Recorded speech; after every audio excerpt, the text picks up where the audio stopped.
explicación detallada de lo que es cada uno de estos puntos. Vamos a avanzar un poco rápido, ya por el tema de tiempo.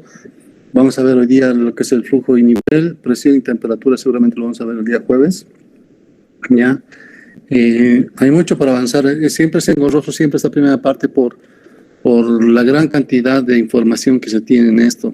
Ya, solamente esto, si ustedes lo han revisado, tiene todo. El material didáctico de la materia tiene como 32 gigas más o menos, ¿no? Y esta parte está por los 8, si no me equivoco. ¿Ya? Ay, Dios mío, no funciona esto. No sé si a ustedes en su navegador Windows les funciona o no es así, pero debería funcionar.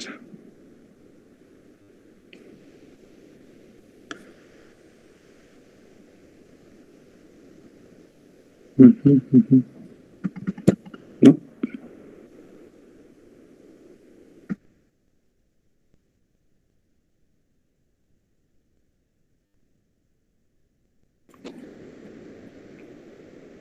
Yo ahí, si pasa de nuevo, por favor, no me escriban.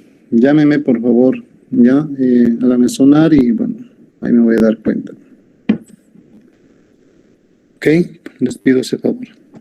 Bueno, ni modo, voy a tener que repetir. Yo hablando como loro hasta ahorita y me doy cuenta y leo un mensaje y se le cayó su internet.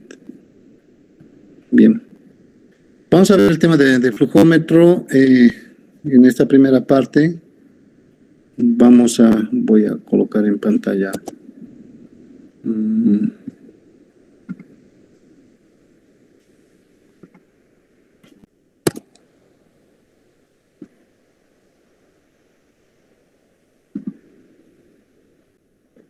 Ya, les voy a hablar sobre los diferentes tipos de flujómetros que existen. Esta es una foto que ustedes deberían sacarse porque es importante conocer para qué sirve cada uno de estos flujómetros. Por favor, no tomen en cuenta los nombres propios de esta marca de Sennheiser. Se llama ProMax, ProWheel, etcétera. Son como si yo le pusiera nombre a cada uno de ellos. Disculpe, no está compartiendo. Ay, Diosito.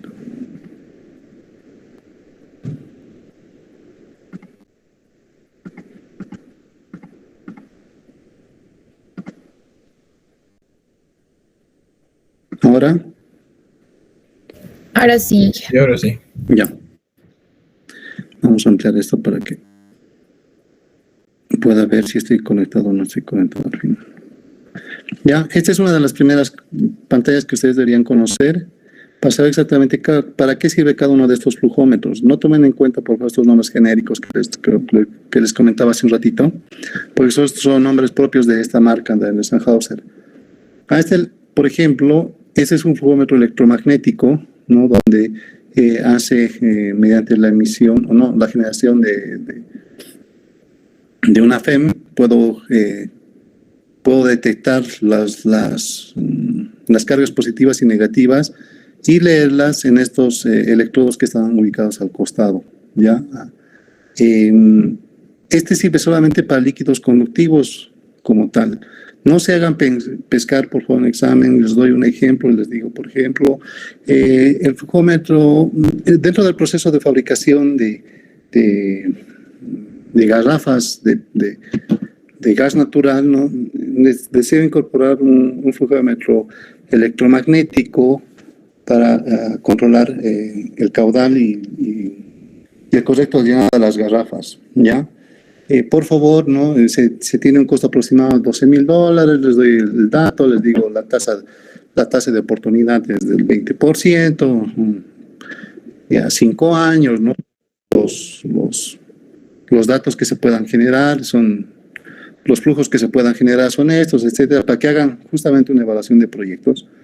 La respuesta que ustedes deberían darme, ¿no? Un flujómetro electromagnético no sirve para medir gases, ¿no? Y por lo tanto podemos sugerir otros, ¿no? Como por ejemplo los flujómetros tipo Coriolis, Vortex o placa orificio para la medición, o flujómetros con principio térmico para la medición de gases, que hacen una suposición y desechan esta, y esa es la respuesta que yo necesito. Si no se saben para qué sirve cada flujómetro, ahí se van a equivocar. Y es por eso que les sugiero que se saque una foto como tal. Este tipo de flujómetros electromagnéticos, ¿no? Separan las cargas positivas, ¿no? Y luego de esta, ¿no? A medida que va circulando el fluido, ¿no? El líquido, estas van generando un determinado voltaje como tal, ¿ok? Que es directamente proporcional al caudal que está pasando por el segmento de la tubería que está en este costado. En este caso, puede ser de 1 pulgada, 2 pulgadas, y estos costos varían en función a eso. ¿Sí? Varían al tamaño. Estos flujómetros pueden ser de gran tamaño o flujómetros pequeños como tal, con distintas características y tecnologías como tal. Hoy en día hay flujómetros que te mandan información directamente a tu teléfono, con alertas o lecturas de tu proceso directamente al teléfono, y eso es fácilmente de configurar con una tarjeta SIM propia de cualquier compañía. Se le coloca un PLC y este va, a lo que va midiendo, se va directamente mandando la información. ¿Ya? Como digo, este flujómetro electromagnético solamente sirve para líquidos conductivos. Dentro de los líquidos conductivos que tenemos están, por ejemplo, los líquidos de agua, ¿sí? Agua natural, que tienen cierta carga. La agua destilada no, porque la agua destilada no tienen cargas positivas ni negativas. La leche, por ejemplo, la gasolina, el queroseno, ¿no? El yogur, la miel, etcétera, tienen cargas dentro de este proceso como tal. Así que, por favor, tengan mucho cuidado con eso. ¿Ok? Los parámetros de conductividad, las unidades de conductividad que se utilizan para su medición están en microsiemens o milisiemens como tal.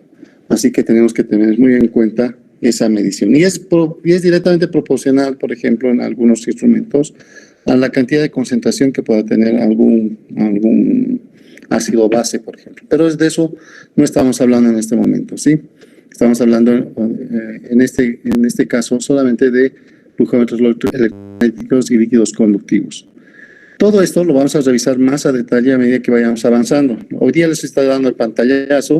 Bueno, en este momento les estoy dando el pantallazo y posterior a esto vamos a ir revisando uno por uno qué consiste, los principios de funcionamiento, cuáles son las normas de instalación, qué precisión, exactitud tiene, etcétera. ¿Ya? Esto para justamente conocer y evaluar. Este tipo de flujómetros en el mercado para una tubería de 2 pulgadas están alrededor de los $12,000. ¿Ya? De 8 a 12 mil dólares, dependiendo de la marca también, ¿no? Así como el teléfono que ustedes tienen, dependiendo de la marca, está por un rango de precios. Es exactamente igual. ¿Ok? No se engañen, ¿no? Ay, que este flujómetro es chino. La verdad es que todo se hace en China. Si ustedes revisan sus teléfonos y sus aparatos, todos están hechos en China, por más que sean, o iPhones, por más que sean o de una marca alta, digamos, de gama alta, están hechos en China, así que no se confundan con eso, por favor. Así que, bueno, hay diferentes calidades en China también. El flujómetro másico es un flujómetro por tipo Coriolis que calcula, ¿no? o mide las frecuencias de oscilación de estos tubos, ¿ya? Y dependiendo del fluido que esté circulando, ya sea este conductivo, no conductivo, gas o vapor, hablando de líquidos, por ejemplo, ¿no? Si está circulando miel o si está circulando agua, la frecuencia de oscilación es un tanto distinta. Si está oscilando miel, pues si está circulando miel, la frecuencia de oscilación, voy a prender mi cámara, por favor, para que puedan verme y puedan seguirme. Yo no voy a admitir a otras personas que recién quieren entrar. Ya, a ver dónde estoy. Ya, estos tienen como un columpio, no sé si se ve, tienen como un columpio y hacen este tipo de oscilaciones. Ya, hace este tipo de oscilación, obviamente exagerada en este momento con mis manos, imperceptible a la vista en los equipos como tal.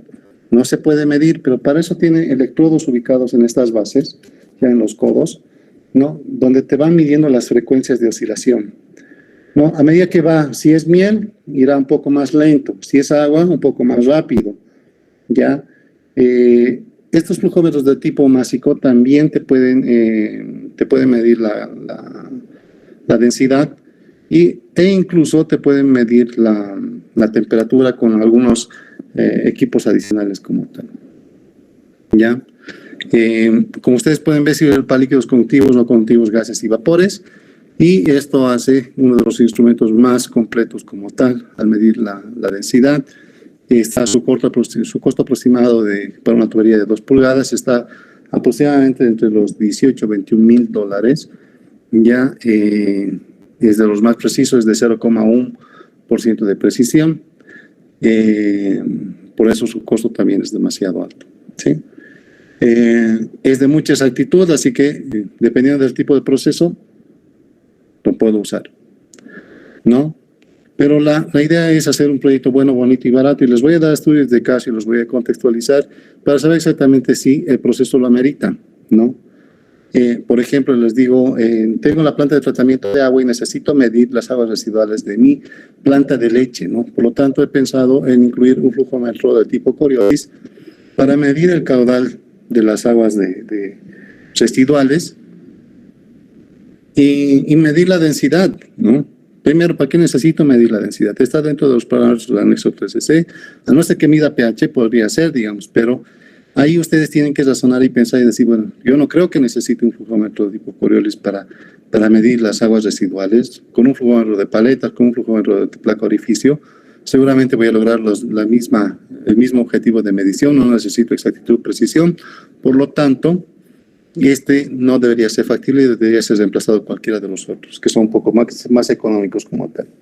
Así que, por favor, también tomen en cuenta el contexto de la pregunta para poder responder esta parte ya sea del examen, de las preguntas que les voy a hacer en laboratorio y todo aquello. Estoy conectado, ¿verdad? ¿Todavía? Sí, que Sí. Gracias. El anterior ya estaba terminando, miren, como otra vez tengo que repetir. El flujómetro tipo Vortex, ¿no? Se inserta un obstáculo al medio de la tubería, el cual va generando distintos como remolinos. No sé si alguna vez han visto en el agua, en las aguas, en los ríos, ¿no? Se van generando vortex, ¿sí? En un sentido y en el otro sentido. Ya son remolinos que se van generando de esta forma, el siguiente se va generando de esta forma, ¿ya? Y aquí tiene el instrumento como tal, tiene un instrumento que va oscilando de esta forma a la generación de los vórtices, ¿sí? A mayor velocidad del fluido, ya sea este conductivo, no conductivo, gas o vapor, se van generando mayor cantidad de vórtices y la frecuencia de oscilación también es mayor. Esta frecuencia de oscilación, ¿no?, es directamente proporcional al caudal multiplicado por el segmento de la tubería, que son de 2 pulgadas. Puedo obtener el caudal del fluido que estoy haciendo, ¿no? Del fluido conductivo, no conductivo, gas o vapor, puedo medir el caudal del mismo, ¿sí? Puedo insertar otros instrumentos como la medición de la temperatura. Si son importantes, sí, para algunos procesos, para otros no, encarece el producto.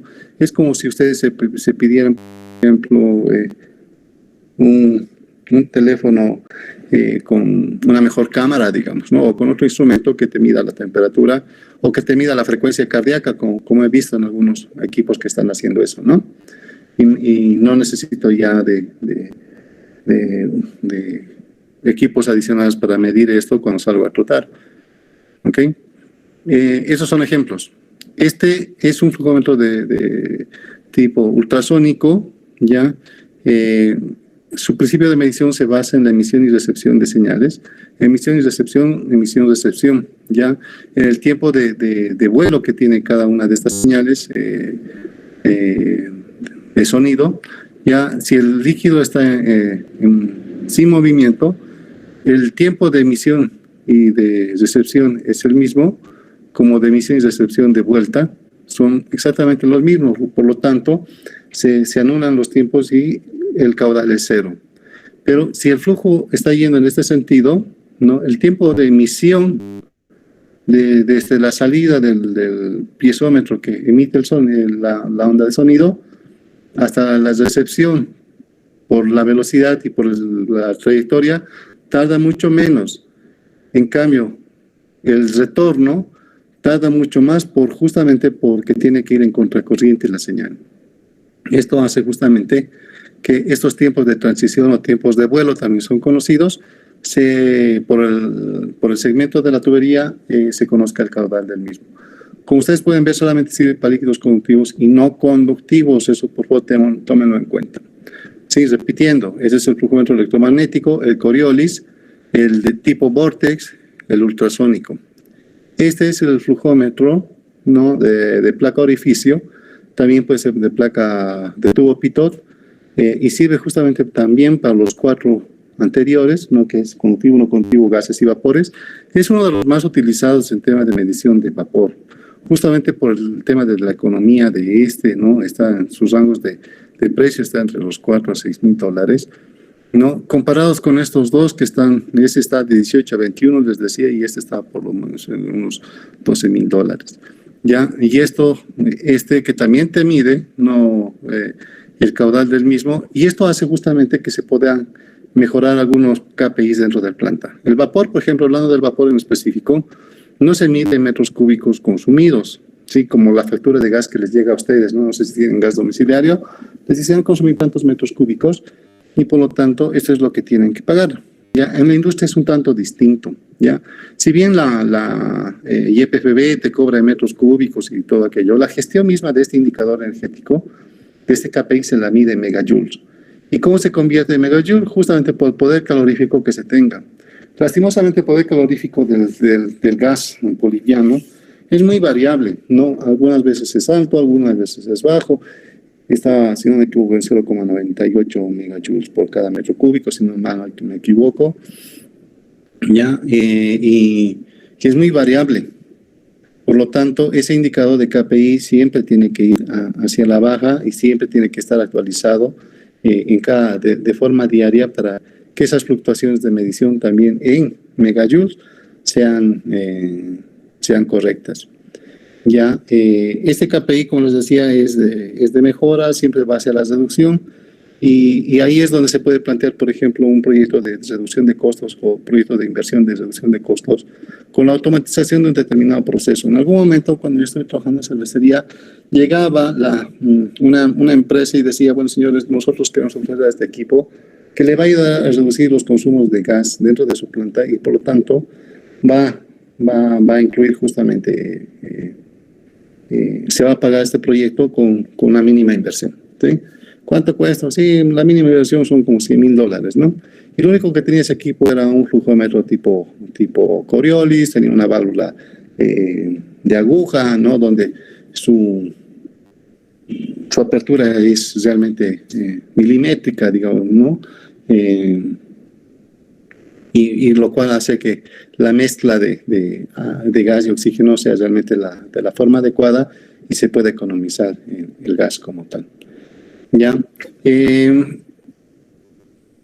una parte de ese equipo, recuerdo, también incluía estos flujómetros de placa orificio, y la verdad, esos no son caros, y $100,000 para justificar aquello, si tú no sabes, te van a clavar $100,000 cuando tú podías hacerte ese mismo equipo con una poca inversión como tal. Finalmente tenemos el flujómetro de placa orificio, perdón, el flujómetro de principio térmico, donde tenemos 2 electrodos como tal, no sé si se nota, vamos a ver. Flujómetro de dos electrodos, donde uno está a una temperatura determinada. Cuando el fluido está quieto, ya en este caso solamente estamos hablando de gas, el otro electrodo también está a la misma temperatura y por lo tanto te dice, y hace una comparación y dice, bueno, no necesito hacer nada y por lo tanto el caudal que está circulando en este momento es 0. Pero a medida que el fluido avanza, ¿no?, uno de los electrodos se empieza a enfriar justamente por el movimiento del fluido, se enfría. Y para poder compensar ese enfriamiento, se consume una determinada cantidad de energía, ¿ya? De tal forma que se trata de equilibrar las temperaturas de ambos electrodos, y ese consumo de energía es directamente proporcional, ¿no?, al caudal por el segmento de la tubería. De esta forma se miden en cada uno de estos los diferentes flujómetros. Siguen queriendo entrar. Bien. ¿Alguna pregunta hasta acá? Ingeniero, bueno, ¿podría repetir de nuevo en qué unidades están estos flujómetros? No lo puedo escuchar por la falta de red. Los flujómetros, ¿el caudal cómo se mide? ¿Qué es el caudal? ¿Se acuerdan? Volumen sobre tiempo, Inge. Sí, volumen sobre tiempo. Puede ser metros cúbicos por segundo, metros cúbicos por hora. Ya, lo más habitual es que te midan los metros cúbicos por hora. Ya sean estos gases, líquidos o vapores, metros cúbicos hora. Pero cuando estamos hablando de gases, les dije que se mide megajoules, no se mide metros cúbicos. Ya, esto para que tomen en cuenta. Solamente en esa parte del gas. Los restos se mide metro cúbico por hora. Y ese es el caudal que se va midiendo y generando y se tiene que controlar en un determinado proceso. Por ejemplo, cuando sus compañeros exponían el otro día sobre el proceso de la leche, y hablaban sobre el proceso de estandarización de la leche, ¿ya? Y les voy a comentar enseguida. Voy a abrir esa presentación para que ustedes puedan seguirme. Food.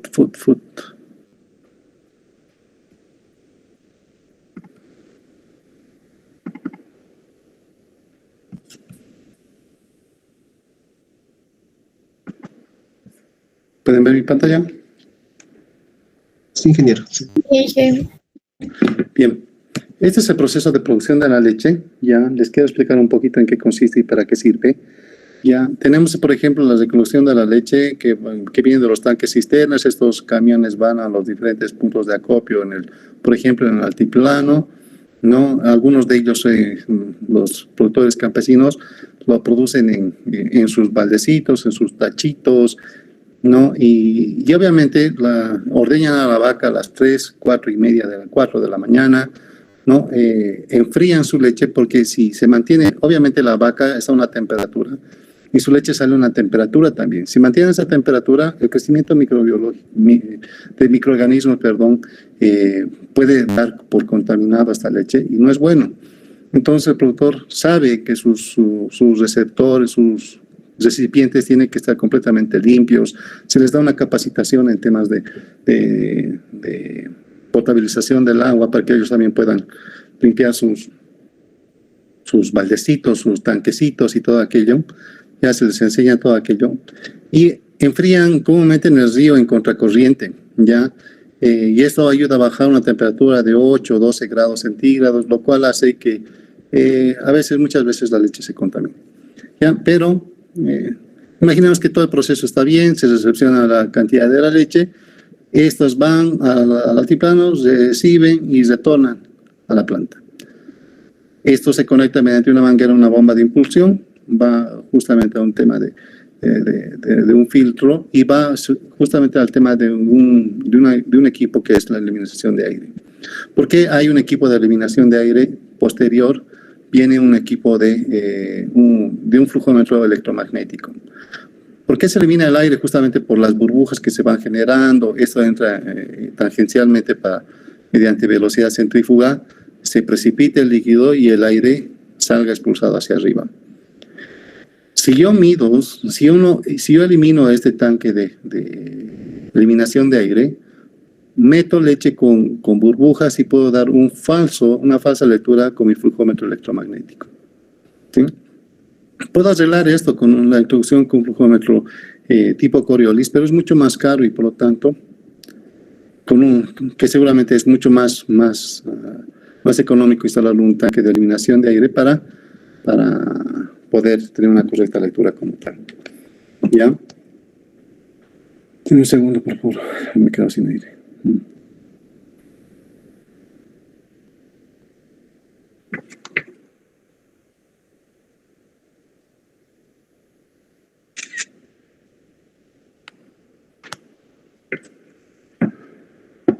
Bien, después de esto van a los diferentes tanques de almacenamiento.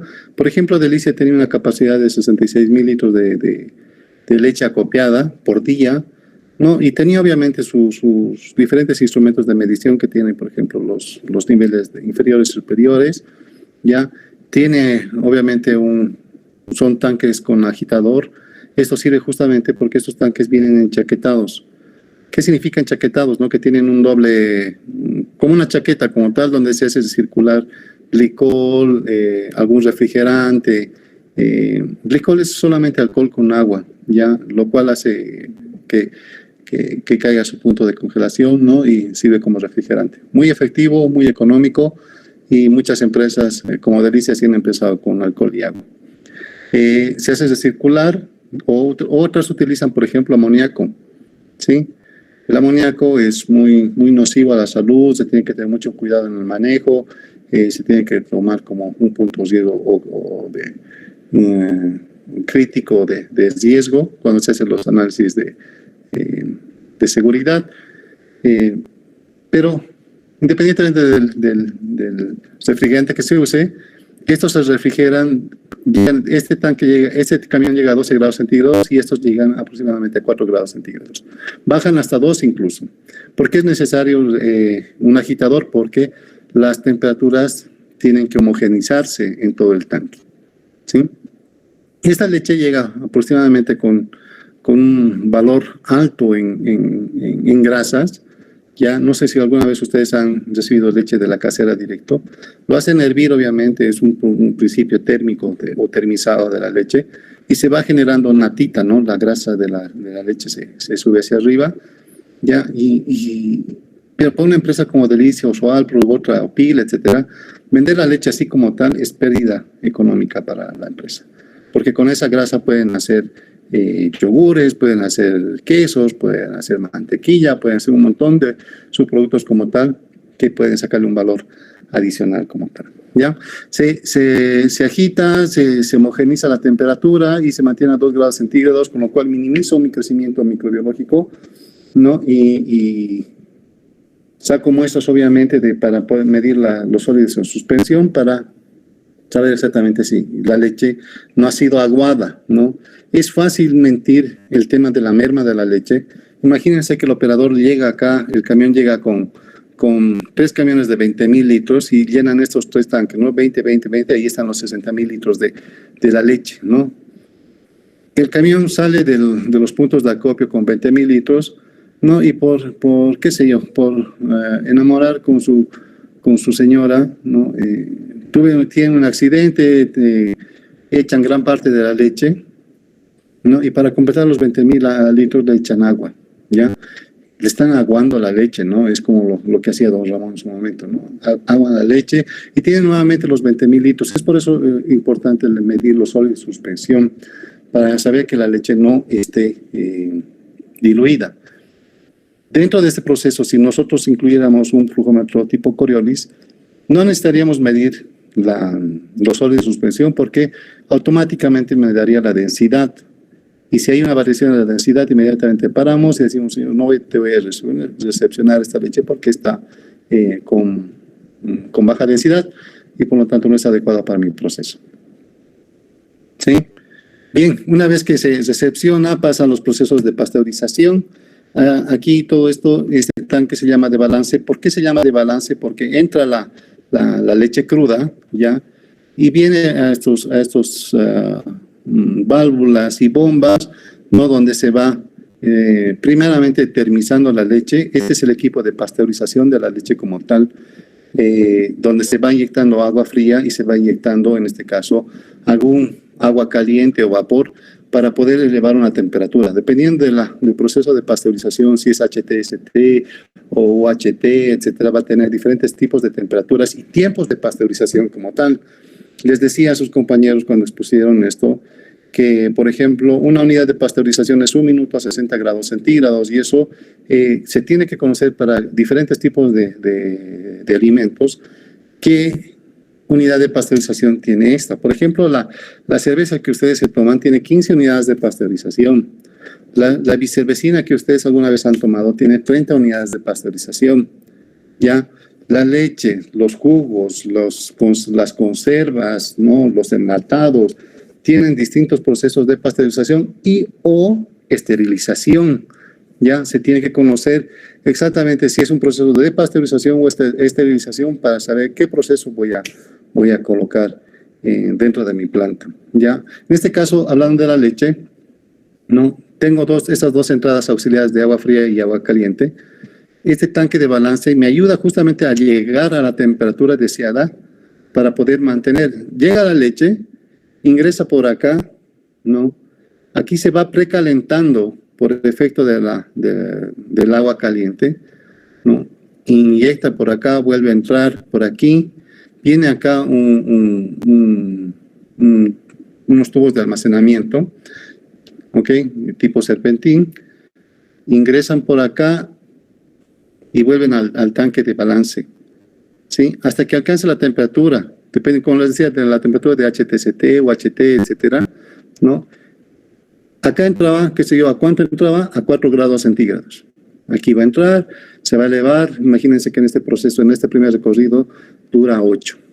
En el siguiente otra vez está a 9. Otra vez recircula la leche y está a 10, ¿no? Hasta que llegue a 12 grados centígrados, o perdón, hasta, imaginemos que es un proceso HTCT, está llegando a 60, o una termización que está a 65 grados, 55, 65 grados, ¿ya? Recién, ¿no? El tanque de balance que está previo se va a aperturar y va a ser este tipo, ¿no? En vez de ir por acá y retornar al tanque de balance, va a ir por acá y va a ir al producto ya pasteurizado, ¿sí? Obviamente todo proceso lleva una inercia como tal, y es justamente que por esa inercia necesitamos un tanque de balance para poder llegar a la temperatura deseada. Después la leche que entra, todas se garantizan que va a llegar a una temperatura de 65 grados centígrados y van a ir de forma directa, ¿ok? Fíjense, en esto se utilizan diferentes tipos de instrumentos, se necesita sensores de nivel, se necesita, por ejemplo, la medición de diferencial de presión en las tuberías, justamente para ver que el proceso sea óptimo. Por ejemplo, si la pasteurización es demasiado alta y quemo la leche como tal, no estoy quemando la leche, estoy quemando las proteínas. Y por lo tanto, para mis procesos siguientes, como la fabricación de yogur, con un producto con proteínas dañadas, no es posible generar producto. Así que entonces no es adecuado y por lo tanto es un proceso crítico de automatización, digamos, para que esto sea, para que este proceso se lleve de la mejor forma, ¿ya? Bien, bueno, esto ha sido una información previa para llegar a este punto, ¿no? Llegamos acá a lo que es la centrifugadora, donde se hace justamente el proceso de estandarización de la leche, ¿ya? Entra acá la leche entera, ¿sí? Pasteurizada. ¿No? Tenemos acá el separador, se denomina separador, y generamos dos tipos, ¿no? Generamos la crema, ¿no? Que está aproximadamente a un 40%, y generamos la leche líquida, ¿sí? O desnatada, leche desnatada.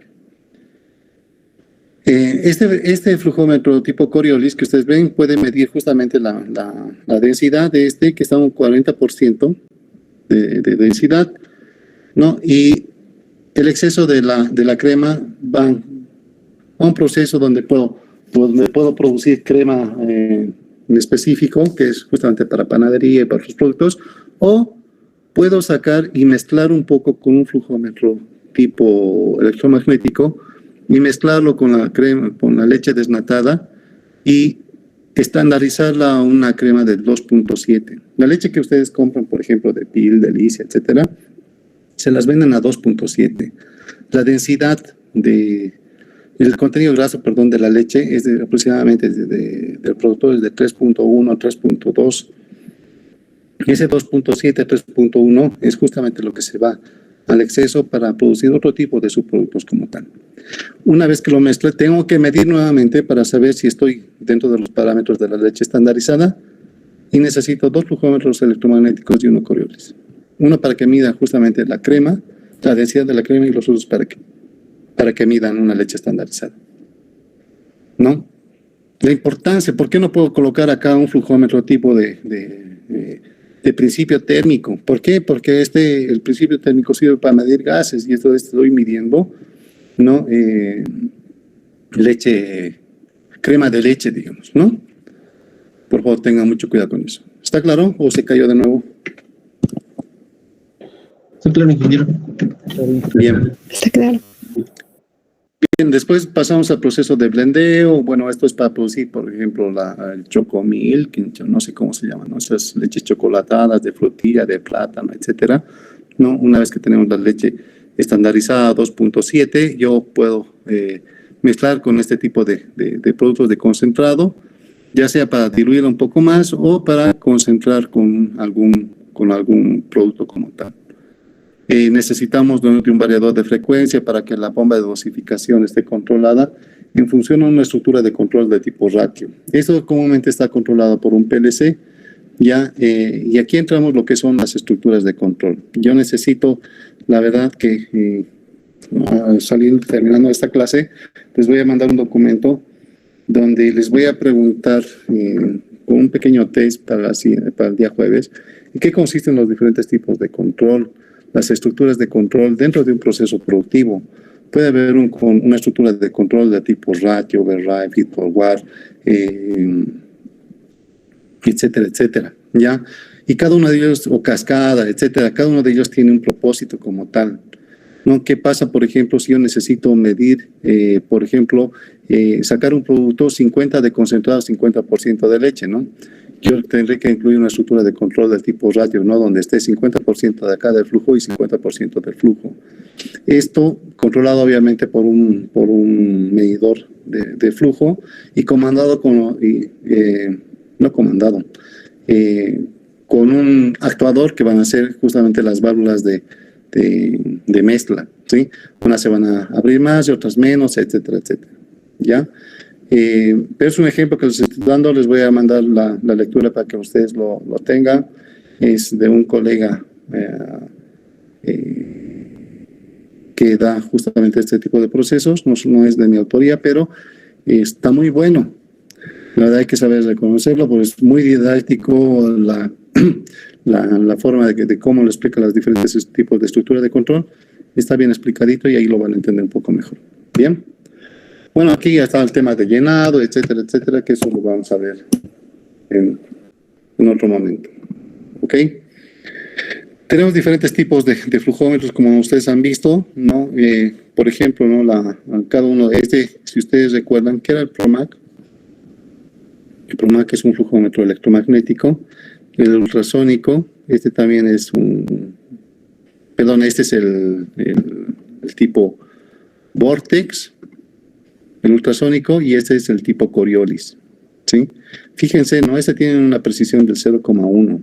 Este tiene una precisión de 0,2 a 0,5, el electromagnético.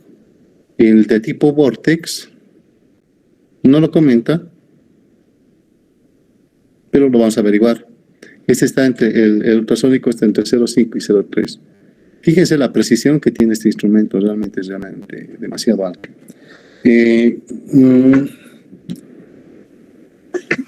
¿Qué quería comentarles sobre esta presentación? A ver, tenemos un segundo. Ya. Cuando estábamos trabajando ahí en Delicia, había un tema de discusión de qué tipo de instrumentos, de qué tipo de flujómetro teníamos que elegir, ¿no? Los de proyectos, que era otra gerencia, decían, no, hay que comprar un flujómetro tipo Coriolis porque la precisión, etcétera, ¿no? Cada uno tenía sus puntos de vista. No, ellos querían un flujómetro, tipo electromagnético. Y yo, como parte de producción, quería un flujómetro tipo Coriolis. Primero, ¿por qué? Porque no tenía ese tanque aerador.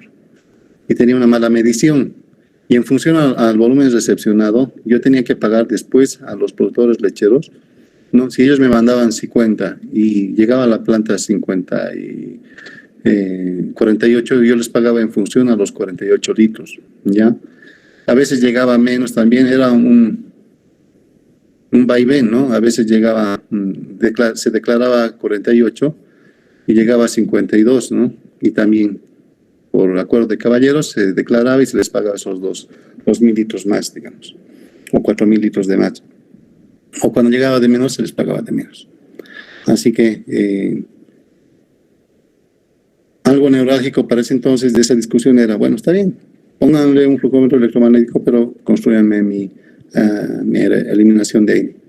No, pero no es necesario, y hay un tema de discusión, donde ustedes deberían tener justamente los conocimientos necesarios de por qué necesito un aerador. Y no entendían ellos de por qué, de que había un error de lectura si no estaba presente este. Ahora, si no quieren poner esto, compren un flujómetro tipo Coriolis y con eso a paz y a salvo en todo momento. ¿Ya? Bien. Como ven, hay diferentes tipos de entre 15, de 15 a 300 milímetros, ese es los tipos de conexiones que puede presentar, los rangos de temperatura en la cual puede trabajar. Eso es importante, ¿no? Depende, por ejemplo, si yo necesito medir, por ejemplo, tipo Vortex, necesito medir agua caliente, ¿no? O vapor caliente que está por arriba de los 1200 grados centígrados, ¿no? Este no va a servir. Necesito de las especificaciones técnicas para poder elegir justamente uno. Seguramente hay alguno que me sirva para medir esa temperatura o dentro de mi proceso. Por lo tanto, tengo que revisar las especificaciones antes de poder decidir una compra como tal. Y ustedes van a estar a cargo de eso, ¿no? Porque sin ustedes no puede haber decisión. Sus dependientes seguramente los van a... Pero la que va a tomar la decisión al final va a ser ustedes. Equivocarse por $21,000 no es nada grato, les voy a decir. Así que tomen muy en cuenta esas advertencias. Ay, perdón, qué borro.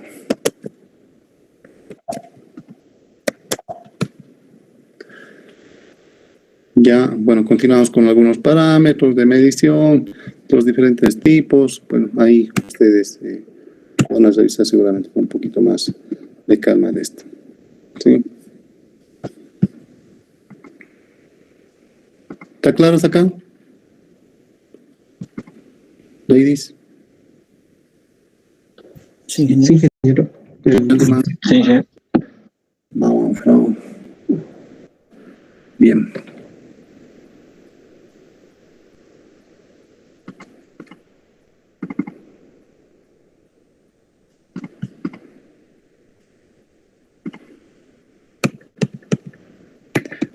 Bien.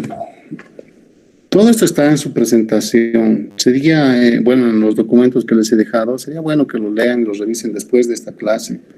¿Ya? Y lo discutan en equipo y hablen sobre este tema.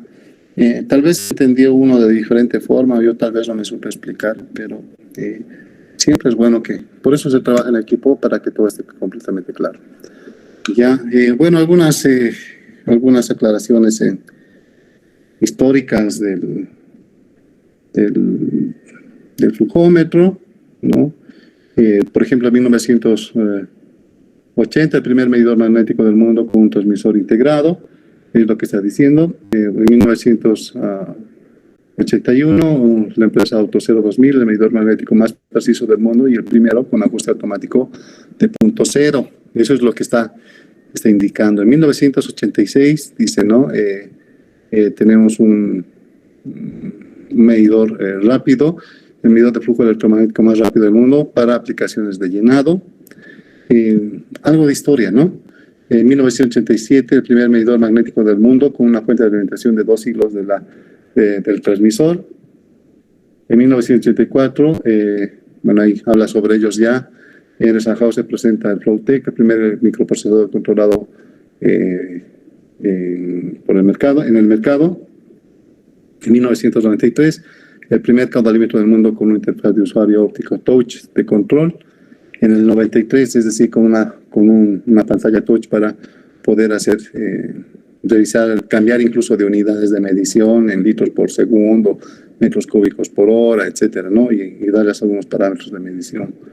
En el 2005, ¿no? Dice que son los...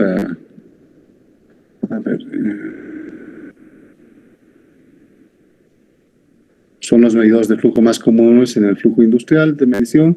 Más de 100,000, de un total de 400,000 se producen en el Sandhauser. Bueno, son algunos datos históricos de esta compañía que son importantes de mencionar. No, pero lo más importante de todo esto es justamente el principio de medición del flujómetro electromagnético. ¿Ok?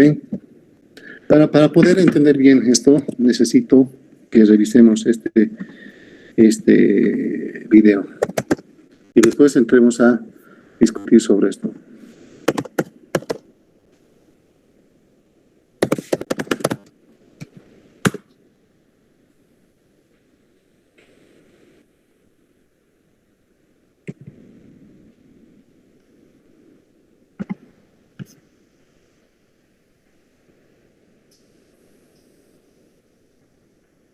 ¿Pueden ver? Sí, ya se ve.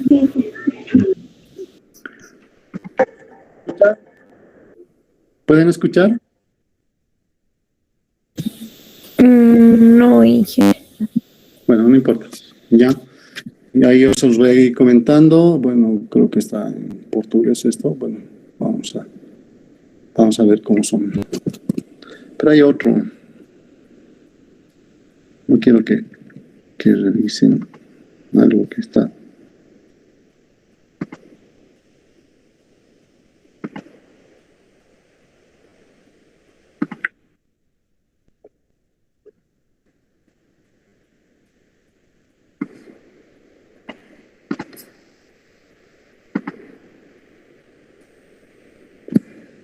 Pongan atención, por favor, a la lectura de las letras. Igual se los voy a ir comentando yo, ¿ya? Ahí habla un poquito sobre la propaganda de Hauser, mide diferentes tipos de flujos por la tubería, a menudo tienen propiedades completamente diferentes, pueden ser sólidos, líquidos, gases, vapores, etcétera, etcétera, ¿no? Van dando un poquito del alcance de su tecnología como tal. Dentro de esos está, este es el ultrasónico, perdón.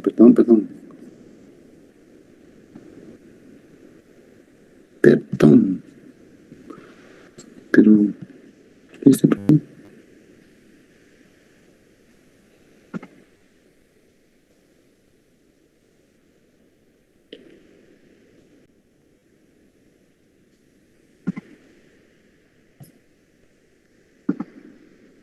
Estoy todavía vivo.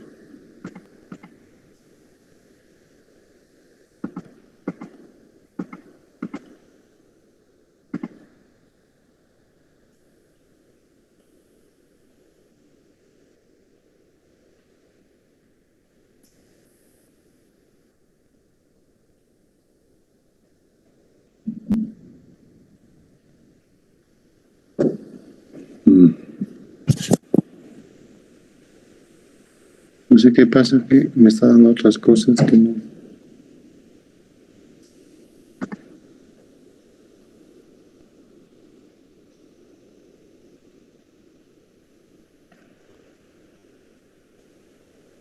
Este es.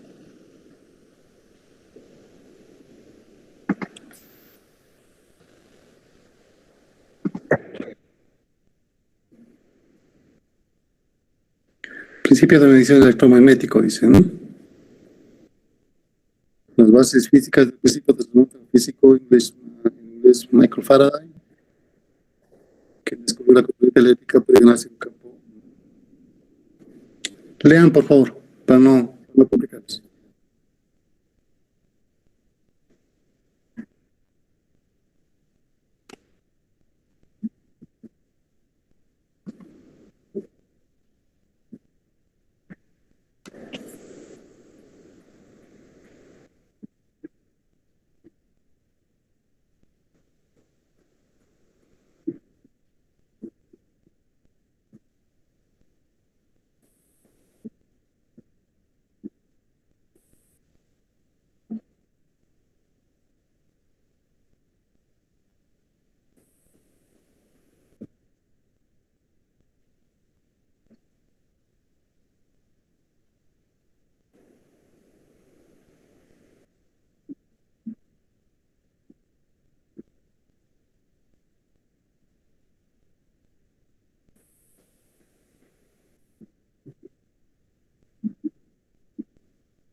Igual se los he pasado para que lo revisen.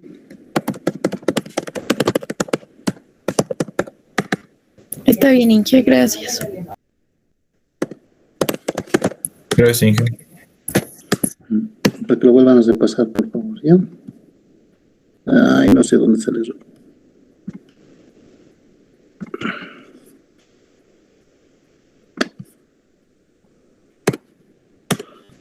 Bien. Bien, repasando un poco lo que han visto, ¿no? Tenemos un voltaje inducido generado por el campo electromagnético. Tenemos una velocidad de flujo y un caudal que está justamente relacionado con la velocidad del flujo por el área, ¿no? En este caso es el segmento del tubo. ¿Ok? Este segmento, ¿no? A mayor voltaje, a mayor velocidad, mayor voltaje, y por lo tanto, eso va a ir directamente relacionado con lo que es está directamente proporcional a lo que es el caudal medido.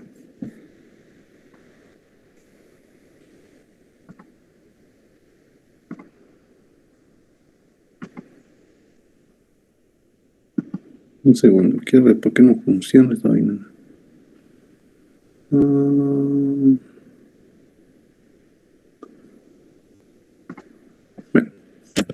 Igual dentro de su material están los videos, pueden encontrarlos. Estos obviamente están en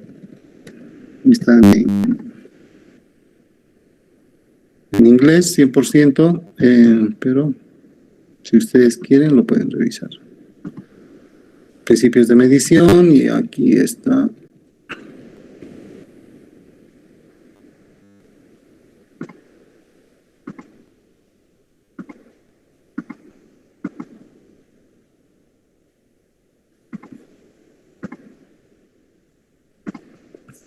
Déjenme ver.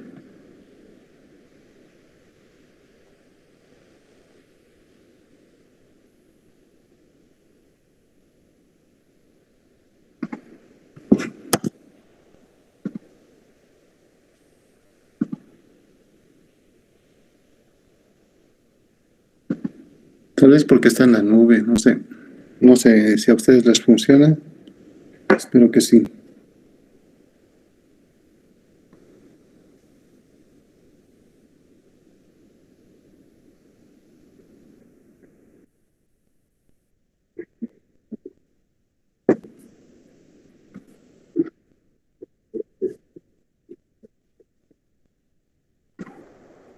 Aquí está, pueden encontrar también el mismo video que ustedes han visto en YouTube.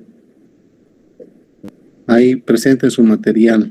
Pero este no tiene subtítulos en español para aquellos que no manejan todavía bien el inglés.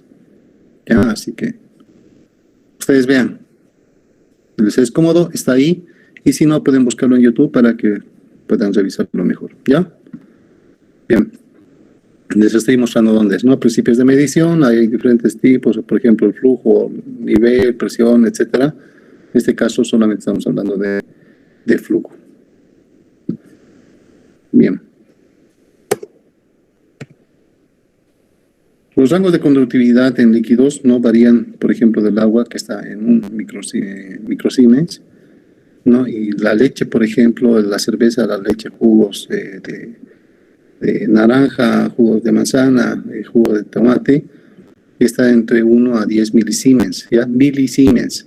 Esa es la unidad de medida de la conductividad, ¿no? Procesos como ácido fosfórico, ácido sulfúrico, ácido hidroclórico, soda cáustica, están entre 100 a 1000 milisiemens como tal, ¿ya? Así que todo aquello que tenga conductividad, que tenga una carga positiva o negativa, se puede utilizar para la medición con este flujómetro como tal. Tomen en cuenta esto, ¿no? Por ejemplo, oil, hidrocarburos, agua ultra pura está entre 0,05 microsiemens, ¿no? Y eso puede traer algún problema en su medición. Algunas características técnicas que la verdad no lo vamos a revisar nosotros en este momento porque te habla sobre diferentes tipos de tecnología, características específicas técnicas del procesador, ¿no? como es el tema de un circuito de limpieza de los electrodos. Son importantes, pero no lo vamos a revisar en este momento. Algunos elementos adicionales que pueden servir justamente para complementar esta medición, están algunos instrumentos de registros, ¿no? Que coadyuvan justamente al registro de esta medición. ¿Ya? Algunas características que tiene que estar: el líquido tiene que estar completamente, los electrodos tienen que estar completamente inundados. Hay algunos que están en los 4 vértices como tal, para una completa medición, para prevenir procesos de mal funcionamiento de procesos. No hay conexiones DIN, por ejemplo, como esta, que van de 15 a DN300, esos son los diámetros nominales de la tubería. Aplicaciones para ácidos, bases, agua, líquidos intermedios, glicol y pinturas. Y son algunas características que tiene este instrumento. Ahí donde está. Ya.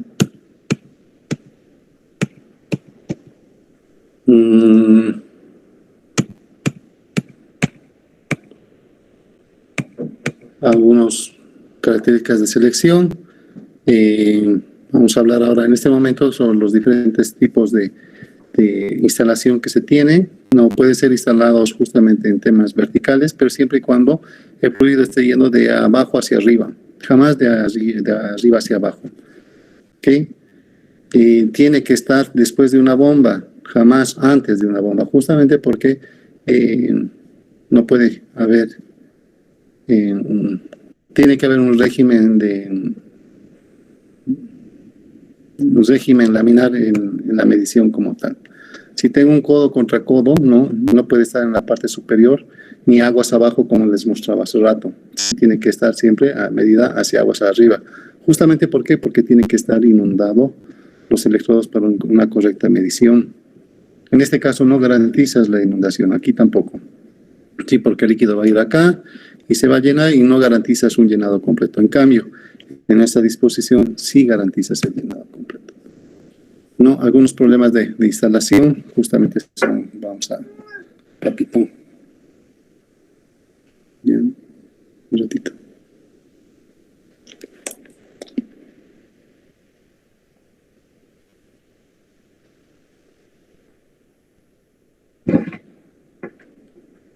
Un segundo, por favor. Perdón, está aquí mi mascotita y me está mordiendo. Por ejemplo, tenemos un problema, ¿no? En ciertos procesos no se pueden asegurar que la tubería esté siempre lleno, es decir, que las tuberías estén con aguas residuales, digamos. Esto conduciría a errores de medición. El medidor de flujo no funcionaría en absoluto. La solución, instalar el caudalímetro tipo sifón. Si los sólidos se transportan en un fluido, se recomienda planificar el acceso de limpieza. Un tubo en U o simplemente una tubería ascendente podría ser una solución simple, ¿no? Los ejemplos que se están dando es justamente para poder eliminar estos problemas. ¿Ok?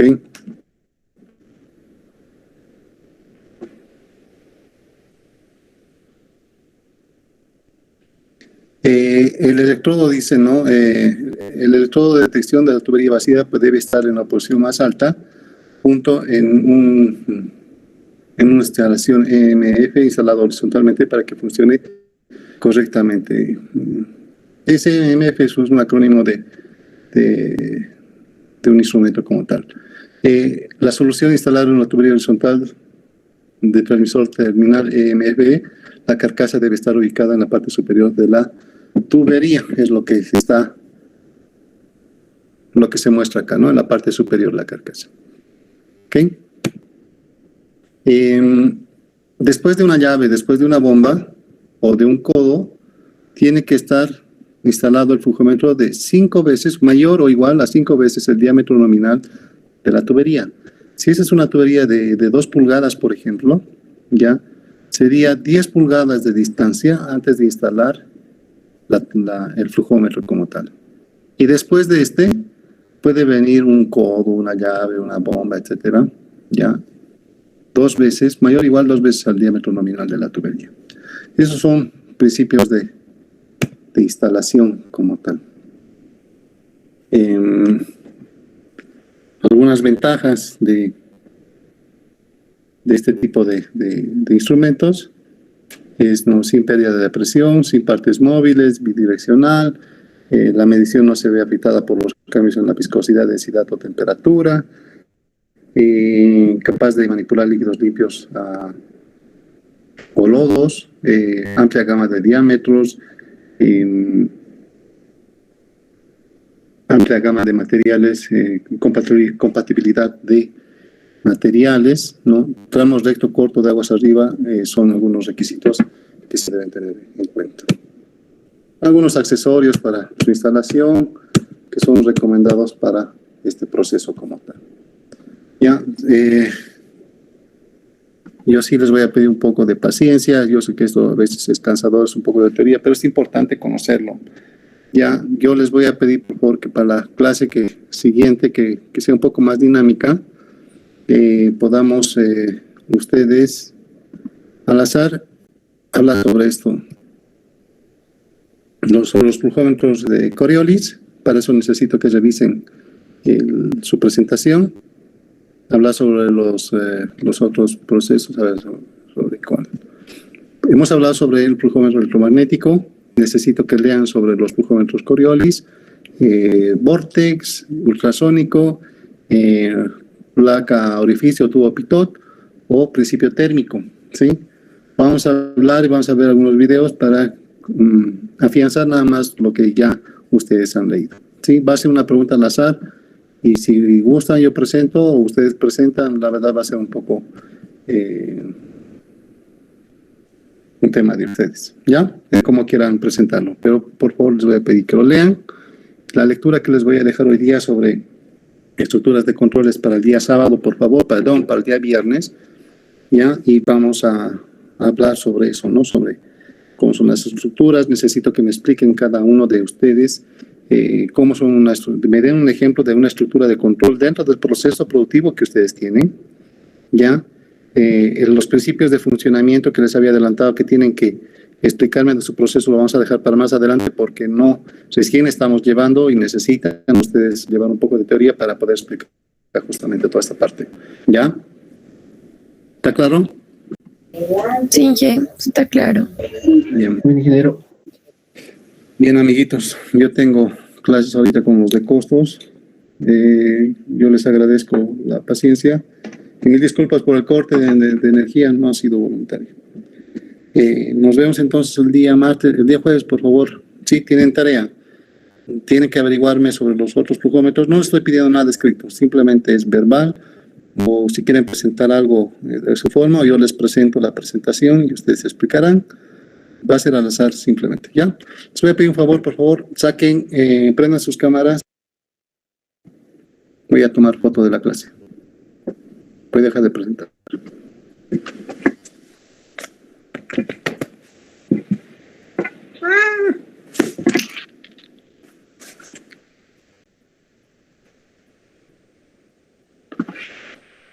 Bien, un segundo.